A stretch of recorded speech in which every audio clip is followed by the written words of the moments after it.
En el acto que se organizó en el Zócalo el pasado sábado para conmemorar la expropiación petrolera, el 85 aniversario, el presidente López Obrador se refirió a la sucesión presidencial de 2024.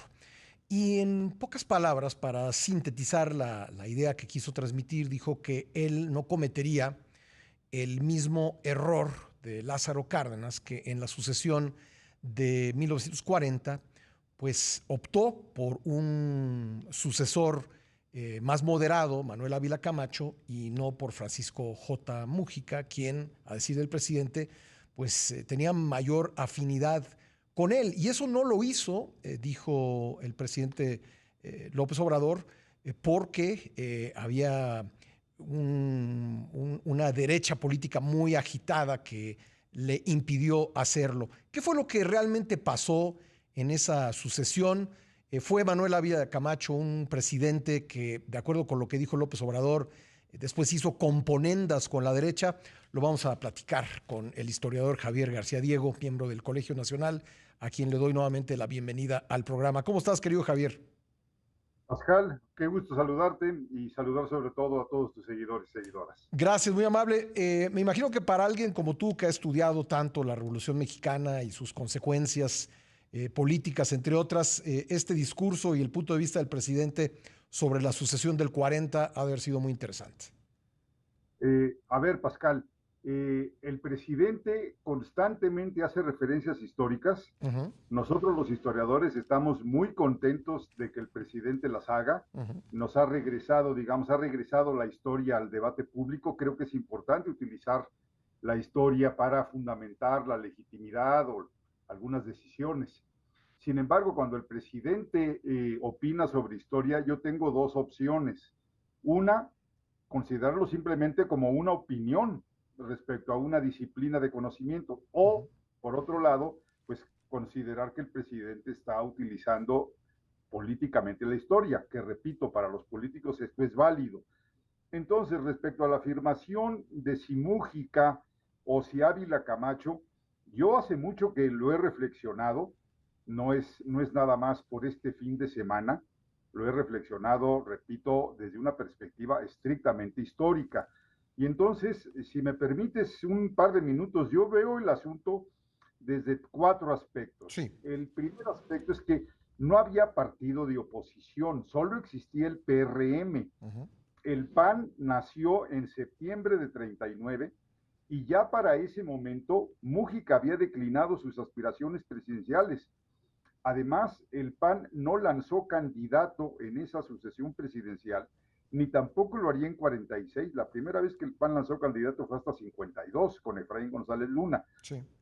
Además, era un partido muy minoritario, repito, era un partido pues, de clases medias, de profesionistas, que no tomó una decisión respecto a participar en la abstención, más bien decidió abstenerse. Entonces, yo no creo que el presidente Cárdenas tomara una decisión en términos de sucesión, teniendo en cuenta a una derecha inexistente en términos electorales. Había otro tipo de presiones, pero no venían por ahí. Entonces, dentro del PRM, Pascal, había las siguientes posibilidades. Juan Andreu Almazán, ¿sí? Una posibilidad real, pero no era una opción para Cárdenas por sus antecedentes históricos, había sido tahuertista y porque era un hombre muy cercano a empresarios, había sido jefe de la tercera zona militar con sede en Monterrey y se había vinculado mucho al Grupo Monterrey. De hecho, él ya era un empresario. Lombardo Toledano, ¿sí? Que era el dirigente de la CTM, era una dirigente de una federación de trabajadores absolutamente prosoviética, abiertamente soviética, estalinista. Entonces esto lo anulaba interna y externamente. Por otro lado estaba Mújica, que era muy cercano a Lázaro Cárdenas, y evidentemente su mentor. Él garantizaría más que una continuidad, una radicalización del modelo, y ahí radica la debilidad de Mújica. No era viable en ese momento una continuidad y sobre todo una radicalización. Entonces, analicemos cuál era la dificultad del candidato Mújica. fue una decisión absolutamente consciente, no fue un error como tanto se ha dicho la decisión de Lázaro Cárdenas. Mújica, así en síntesis, Pascal, era un mal candidato. ¿Por qué era mal candidato? Porque no era, a pesar de que tenía un grado militar por haber luchado bajo Pablo González durante la lucha constitucionalista, no era un militar, entonces no contaba con el apoyo del ejército y en ese momento el ejército ya había expresado interés en la sucesión presidencial. Había habido una rebelión por parte de Saturnino Cedillo, Almazán estaba representando una candidatura independiente y también había ciertos rumores de que Joaquín Amaro representaba un intento de regreso del callismo que no es de considerarse. Segundo y más importante, Mújica no contaba con el apoyo del movimiento obrero. La CTM, repito, lombardista, no le perdonó a Mújica haber traído a Trotsky a México o haber incidido en la llegada de Trotsky a México. No contaba con el apoyo de la Iglesia Católica porque lo consideraban responsable de los artículos 3 y 130 de la Constitución. También estaba la Iglesia Católica molesta por la educación socialista. Por otro lado, no contaba con la simpatía de Estados Unidos por su participación abierta en la expropiación petrolera.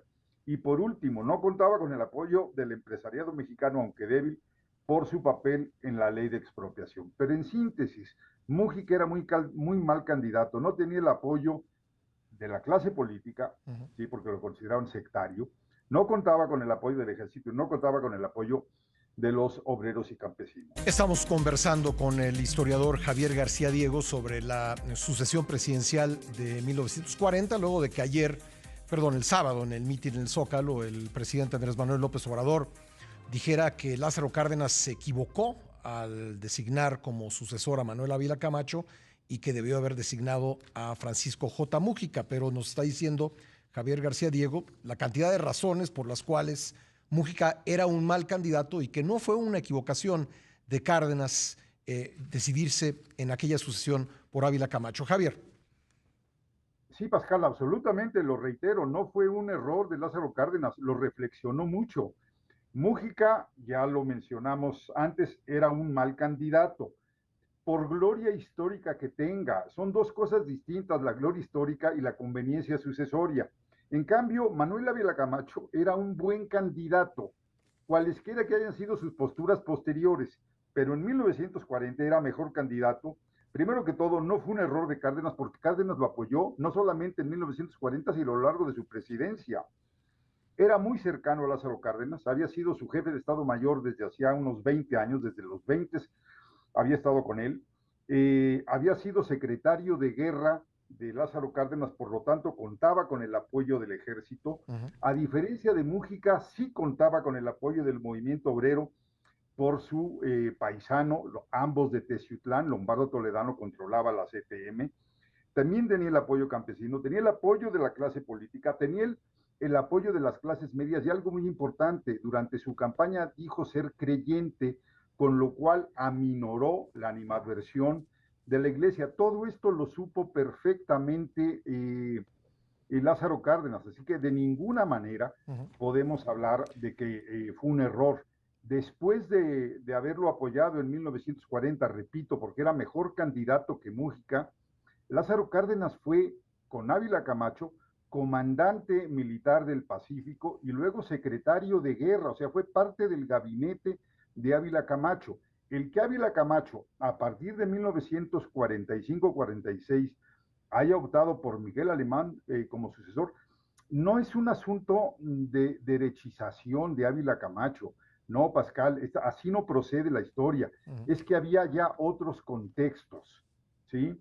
Sobre todo había crecido el empresariado mexicano con la sustitución de importaciones durante la Segunda Guerra Mundial. Ya había iniciado la Guerra Fría. Estábamos nosotros del lado del frente occidental, del frente democrático del mundo, y por lo tanto el candidato en ese momento ideal para Ávila Camacho era Miguel Alemán. Por cierto, Miguel Alemán fue el gobernador de Veracruz durante la presidencia de Lázaro Cárdenas. De hecho, entiendo que él comenzó su carrera política al lado de Lázaro Cárdenas. Así es, Sí. fue su gobernador de Veracruz, fueron compañeros de gabinete, Ujú. y claro, a lo mejor a Lázaro Cárdenas lo que le molestaba un poco, sí, ciertamente que hay diferencias ideológicas y de proyecto de país, no podemos negar eso, pero también habrá que considerar que para Lázaro Cárdenas era un viejo revolucionario y la dirección del país debía estar en manos de militares. Ujú. A lo mejor no le gustó la llegada de los civilistas y de otra generación con Miguel Alemán. Pero eso de verdad ameritaría otra reflexión para ver las elecciones de 46. Estábamos hablando de las de 1940. Sí. Sí, y entonces, ¿tú crees que tuvo algo que ver la preferencia de Estados Unidos por algún candidato, en este caso por Ávila Camacho, o que fuese contrario Washington a la candidatura de Mújica? A ver, yo lo que creo, no, esas cosas no se escriben en historia, Pascal. Ujú. Nunca vas a encontrar el documento de Estados Unidos vetando la candidatura de Mújica. Pero repito, Mújica también tenía muchísimos problemas internos. Sus Ujú. problemas eran básicamente internos.